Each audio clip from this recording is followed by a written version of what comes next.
Hello friends, इस tutorial में मैं आपको एक बहुत ही सिंपल प्रोग्राम बताऊंगी फैक्टोरियल का।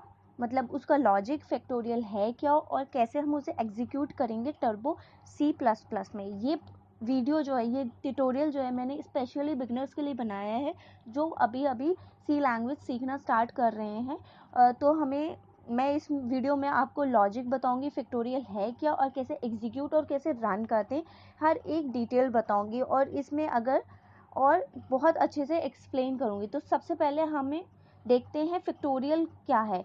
तो in mathematics the factorial of a non negative integer n denoted by n factorial is a product of all positive number less than और इक्वल टू n। फैक्टोरियल जो है वो प्रोडक्ट है सारे positive number का जो इक्वल है या उससे कम है। फॉर एग्जाम्पल 5 फैक्टोरियल, तो 5 इंटू 4 इंटू 3 इंटू 1, 5 और उससे कम नीचे वाले नंबर को हमने मल्टीप्लाई कर लिया है और हमारा आंसर है 120। तो 120 जो है वो 5 का फैक्टोरियल है। आइए अब इसे रन करके देखते हैं टर्बो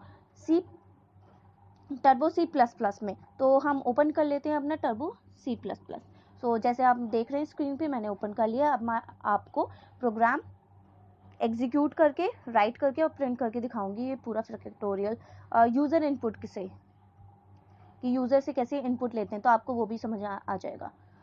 तो जैसे पहले मैंने हेडर फाइल्स लिख दी एज़ यूजुअल, आपको सबको पता होगा stdio.h और conio.h, ये हमारी हेडर फाइल्स हैं। उसके बाद हम मेन फंक्शन लिखेंगे void में, तो हम कुछ रिटर्न नहीं करवा रहे हैं तो इसलिए void का यूज़ करेंगे, लाइक void main। इसके बाद हम अपने वेरिएबल्स इनिशियलाइज करेंगे। आई लूप के लिए अगर हम लूप लगाएंगे क्योंकि हमें एक पर्टिकुलर नंबर का चाहिए, तो factorial is equal to 1। Fact हमने 1 क्यों लिया है वो मैं आपको दोस्तों बताऊंगी अभी। और n हमने लिया है एक नंबर के लिए और क्लियर स्क्रीन करने के लिए CLR यूज़ करा है। अब हम प्रिंट करवाएंगे, ठीक है। पहले स्टेटमेंट की हमें डालना क्या है नंबर, वो हम प्रिंट करवाएंगे। तो वो नंबर एंटर करो जिसका हमें फैक्टोरियल फाइंड करना है। तो ये एक स्टेटमेंट है, as it is output screen पे लिखी हुई हमें मिलेगी ताकि यूज़र को पता रहे कि उसे एंटर क्या करना है, वरना उसे समझ नहीं आएगा कि उसे नेम एंटर करना है या नंबर एंटर करना है, क्या एंटर करना है। ओके, अब हम ये यूज़र इनपुट ले रहे हैं तो हम स्कैन फंक्शन का यूज़ करेंगे। स्कैन %d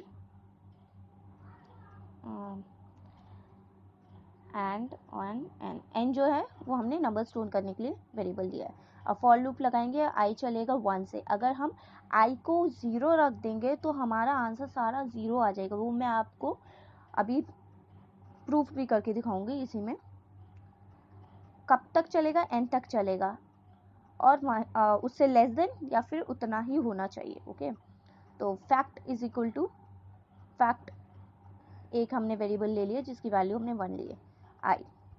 तो अगर हम फैक्ट या i की वैल्यू 0 रखते हैं तो हमारे पास हमेशा फैक्ट में 0 ही आएगा और हमेशा लूप से हम बाहर ही प्रिंट करवाएंगे आंसर। अगर हम अंदर प्रिंट करवाएंगे तो हर बार लूप जब भी चलेगा तभी हमें आंसर मिलेगा, लेकिन अगर बाहर करवाएंगे तो कंसोलिड आंसर हमें बाहर प्रिंट होगा। एग्जैक्ट मतलब पूरा टोटल जो आंसर होगा वो हमें मिलेगा। और गेट ch हम यूज़ करते हैं स्क्रीन होल्ड करने के लिए। तो सेव कर लेते हैं फाइल को, सेव एज factorial.c। सी एक्सटेंशन है इसका इसलिए .c से यू सेव करते हैं। कंपाइल करके देख लेते हैं, एरर तो नहीं है, तो नहीं है एरर। अब रन करवाते हैं। Enter the number two find the factorial, 5 हमने एंटर करा, आंसर आ गया 120। ओके दोस्तों, अगर देखते हैं अगर हमने फैक्ट को 0 कर दिया तो क्या आएगा आंसर। फैक्ट 0 कर दिया हमने, ठीक है। अब रन करते हैं, नंबर एंटर करते हैं 5, आंसर 0, क्योंकि वो मल्टीप्लाई होगा, 0 से मल्टीप्लाई करेंगे 0 ही आएगा ना। अब i को हमने 0 कर दिया, अब इक्वल टू हमने हटा दिया तो क्या होगा, तभी आंसर 0 आएगा। हर चीज़ किसी कोई भी नंबर 0 से मल्टीप्लाई करेंगे क्या आएगा, 0। अब हमने i 0 करा, i 1 कर दिया और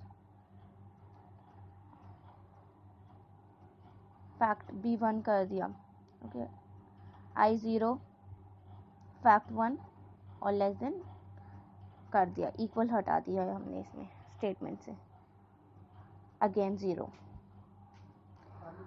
अब अगर हम I की वैल्यू 1 कर देते हैं और हम I जो है लेस देन n करते हैं तो क्या आएगा, इक्वल नहीं कर रहे, लेस देन करेंगे तो 5 का फैक्टोरियल 24 आएगा, जो कि फैक्टोरियल है 4 का। तो इसलिए अब आई होप सब आपको सारे लॉजिक समझ में आ गए हों। तो अगर आपको ये वीडियो पसंद आए तो प्लीज़ लाइक करें मेरी वीडियो को, शेयर करें और सब्सक्राइब करें मेरे चैनल को प्लीज़। दोस्तों अगर आपको कोई डाउट हो तो आप वो कमेंट कर सकते हैं, एज सून एज पॉसिबल मैं आपके सारे डाउट्स क्लियर कर दूँगी। Thank you for watching.